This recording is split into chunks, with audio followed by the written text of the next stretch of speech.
Hello friends, అందరికీ నమస్కారం. మనం 2026లో ఉన్నాం. టెక్నాలజీ ఎక్కడికో వెళ్ళిపోయింది. కానీ టెక్నాలజీతో పాటు మనం కూడా మారామా? లేదా కేవలం ఆశకు బానిసలమయ్యామా? ఈరోజు నేను మీకు 2 కథలు చెప్పాలి. ఈ 2 కథలు మన కళ్ళ ముందే జరిగాయి. ఒకటి 2025లో వచ్చిన భారీ క్రిప్టో క్రాష్ వల్ల సర్వం కోల్పోయి చివరికి ప్రాణాలు తీసుకున్న ఒక తండ్రి కథ. రెండోది అదే క్రాష్‌ను అవకాశంగా మార్చుకుని చిన్న పెట్టుబడితో చరిత్ర సృష్టించిన ఒక యువకుడి కథ. ఈ 2 కథలు విన్నాక క్రిప్టో మార్కెట్‌లో నమ్మకం అంటే ఏంటో, ఆశ అంటే ఏంటో మీకే అర్థమవుతుంది. నేను మీ స్మార్ట్ చైన్ లాబ్స్ నుండి. ఇది రాము కథ. ఒక సాధారణ మిడిల్ క్లాస్ ప్రైవేట్ ఎంప్లాయ్. భార్య, 2 పిల్లలు. సొంత ఇల్లు కట్టుకోవాలనేది అతని జీవిత ఆశయం. 2024లో క్రిప్టో మార్కెట్ విపరీతంగా పెరుగుతోంది. బిట్‌కాయిన్, ఎథెరియం ఆకాశాన్ని తాకుతున్నాయి. రాము చుట్టుపక్కల వాళ్ళు, ఆఫీస్ కొలీగ్స్ అందరూ క్రిప్టోలో ఇన్వెస్ట్ చేసి కోట్లు సంపాదిస్తున్నామని చెప్తుంటే రాముకి ఆశ పుట్టింది. నేను కూడా ఎందుకు ట్రై చేయకూడదు అని. అతనికి క్రిప్టో గురించి ఏమీ తెలియదు. టెక్నాలజీ అంటే తెలియదు. కేవలం వాళ్ళు చెప్పారని, వీళ్ళు చెప్పారని. తన జీవితాంతం దాచుకున్న సేవింగ్స్, చివరికి తను కట్టుకోవాలనుకున్న ఇంటి కోసం తీసుకున్న లోన్ డబ్బులు కూడా క్రిప్టోలో పెట్టాడు. అదృష్టం బాగుండి అతని డబ్బులు ఎండరెట్లు అయ్యాయి. రాముకి ఇంకా ఆశ పెరిగింది. ఇంకొంచెం సేపు ఉంటే నా ఇల్లు ఈజీగా కట్టేయొచ్చు అనుకున్నాడు. కానీ కాలం ఎప్పుడూ ఒకేలా ఉండదు ఫ్రెండ్స్. 2025 జూన్ క్రిప్టో మార్కెట్ చరిత్రలో లేని విధంగా కుప్పకూలింది. 80% వాల్యూ పడిపోయింది. రాము చూస్తుండగానే తన కళ్ల ముందే కోట్లు కాస్త లక్షలు, లక్షలు కాస్త వేలల్లోకి పడిపోయాయి. రాముకి ఊపిరి ఆడలేదు.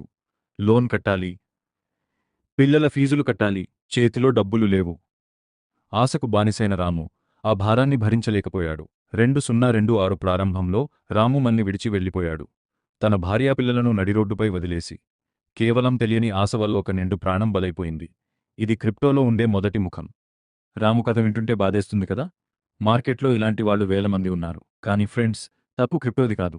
క్రిప్టో అనేది ఒక టెక్నాలజీ, ఒక ఆయుధం లాంటిది. దాన్ని వాడటం తెలియకపోతే మనల్ని గాయపరుస్తుంది. అందుకే మేము స్మార్ట్ చైన్ ల్యాబ్స్లో ఎప్పుడూ ఒక మాట చెప్తాం: నాలెడ్జ్ ఈజ్ పవర్. మార్కెట్లో డబ్బులు పెట్టే ముందు అసలు ఆ టెక్నాలజీ ఏంటో అర్థం చేసుకోవాలి. ఇప్పుడు మన రెండో కథ విందాం. ఇది సోము కథ. సోము ఒక ఇంజనీరింగ్ స్టూడెంట్. క్రిప్టో అంటే కేవలం డబ్బులు పెట్టడం కాదు, అది ఒక టెక్నాలజీ అని సోము నమ్మాడు. 2025 క్రాష్ సమయంలో అందరూ భయంతో తమ క్రిప్టోలను అమ్ముకుంటుంటే సోము మాత్రం అలా చేయలేదు. తన దగ్గర ఉన్న చిన్న పాకెట్ మనీ, ఒక 5,000 రూపీస్తో ఒక డీసెంట్రలైజ్ స్మార్ట్ కాంట్రాక్ట్ ప్లాన్లో ఐడి వేశాడు. అతను మార్కెట్ రేట్ల గురించి పట్టించుకోలేదు. ఎందుకంటే అతను నమ్మింది మార్కెట్ని కాదు, ఆ స్మార్ట్ కాంట్రాక్ట్ వెనుక ఉన్న టెక్నాలజీని. లాభాలు ట్రాన్స్పరెంట్. ఎవరైనా ఎప్పుడైనా ఆ ప్లాన్ ఎలా పనిచేస్తుందో చూడొచ్చు. అన్స్టాపబుల్. సాక్షాత్తు ఓనర్ అనుకున్న ఆ సాఫ్ట్వేర్ను ఆపలేరు. ఆటోమేటిక్. కమిషన్లు నేరుగా తన వాలెట్లోకి వస్తాయి. మార్కెట్ పడిపోయినా, మార్కెట్ పెరిగినా ఆ సాఫ్ట్వేర్ పని అది చేసుకుంటూనే పోయింది. సోము నమ్మకం. తన చిన్న ఇన్వెస్ట్మెంట్ సాఫ్ట్వేర్ కోడింగ్ వల్ల కోట్లలోకి పెరిగాయి. 2026లో రాము కథ దుఃఖాంతమైతే సోము కథ ఒక విజయవంతమైన చరిత్ర. సోము క్రిప్టో మార్కెట్ని నమ్మలేదు, క్రిప్టో వెనుక ఉన్న టెక్నాలజీని నమ్మాడు. చూసారుగా ఫ్రెండ్స్, క్రిప్టో తెచ్చిన కన్నీళ్లు రామువి, కోట్లు కురిపించిన నమ్మకం సోముది. క్రిప్టో మార్కెట్లో గెలవాలంటే నాలెడ్జ్ మరియు స్మార్ట్ టెక్నాలజీ చాలా ముఖ్యం. ఆశకు బానిస అవ్వకండి. ఏదో ఒక టోకెన్ కొని రాత్రికి రాత్రే కోటీశ్వరులు అయిపోతాం అనుకోవద్దు. దానికి బదులు సోములాగా ఒక లైఫ్ టైంకి సస్టైనబుల్ బిజినెస్ బిల్డ్ చేయండి. మీరు కూడా సోములాగా మీ సొంత ఎంఎల్ఎం ప్రాజెక్ట్ని టెక్నాలజీతో సెక్యూర్గా బిల్డ్ చేయాలి అనుకుంటే ఆలస్యం చేయకండి. మా వద్దకు రండి.